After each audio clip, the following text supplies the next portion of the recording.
5 minutes for questions, please. Thank you, Mr. Chairman. Dr. Woodcock, thank you for being here. Help me to understand something here. And I've been in between subcommittee meetings, so please excuse me if I've missed this. When you come up with a profile for a certain ingredient, does it apply to every product, every manufacturer that has that product out there? For instance, ibuprofen. If you come up with a profile for ibuprofen, then you say, if you have ibuprofen in your product, you have to have this on your monograph. The monograph specifies the ingredient, ibuprofen, if that were in there, which it isn't, but it specifies the ingredient, it specifies the dosages that can be used, and then and the regimen, and then it specifies what conditions it can be sort of advertised for, right? And if you then market using those parameters, then you don't have to send in an application. If you market, so tell me, if you find out something, if you find out that ibuprofen over in a certain dosage causes hepatotoxicity or is eating your stomach up, and you want to warn against it, so you go to every product out there that has a certain amount of ibuprofen in it, and you say you need to add this to your monograph. No, the monograph is an FDA regulation. Okay. And so we would have to change if for an ingredient. But if you change it, do they have to? Does every product out there have to change? They would have to add the warning. That's correct. They would have to add the warning. So that seems simple enough. It only if you got this slide. We have to, first of all, we have to have a final monograph in place, okay? And then we have to change it through rulemaking, through notice and comment. How long does that process take?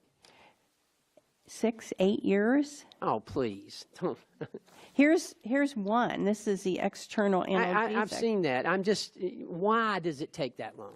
Because it doesn't take that long with prescription medications. They get them off the market quicker than that. Oh, yeah, we get them off the market lickety-split if they're dangerous, Absolutely. Right? Here, the issue is, especially, say we have a final monograph in place, the government has a regulation. The regulation states this drug is generally recognized as safe and effective.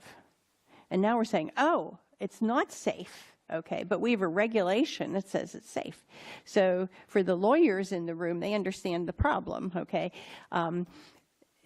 We have to then, what we do now, because of that, we issue safety alerts and we look for voluntary changes to the labels, but we can't mandate changes until Why not?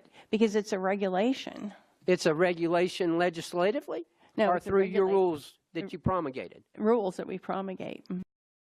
We have to promulgate a new rule. That's how the rules work before it gets changed. All right, let me ask you something. What about off-label uses? You know that happens. I mean, I practiced pharmacy for over 30 years, and I did that regularly. Do you ever address that?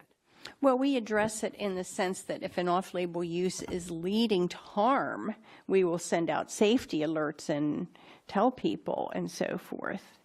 So if a product has been on the market for years, let's just take, for example, diphenhydramine. For many years, that was just an antihistamine that you use for bee stings or something like that. Then, and I always recommended it to help somebody sleep. And now you've got Benadryl PM. And you've got products, and they're marketing for that now. So how long does that take to get that new indication there? Well, they're already part of they're already part of the sleep aids monograph. They are now, but initially they weren't. They always were, right? I'm not sure about that. Okay. But nevertheless, Okay, to get a new one is what you're asking about. Exactly. There's no way to do that. And antihistamine is indicated now for sinus drainage. I mean, at one time when I was in school, which was just a few years ago, but at one time when I was in school, it was, it was a side effect. Right. But that's what we, that's what we used it for. So if a new indication comes out, how long does it take you to get that new indication for them to be able to market it that way? Under the monograph, there is no way to do that unless it was marketed for that purpose before 1972. then it isn't eligible for the monograph. They could file an NDA. Before 1972? This whole system is fixed in 1972 and in the past. I think we have discovered the problem. Thank you, Dr. Woodcock. Most welcome.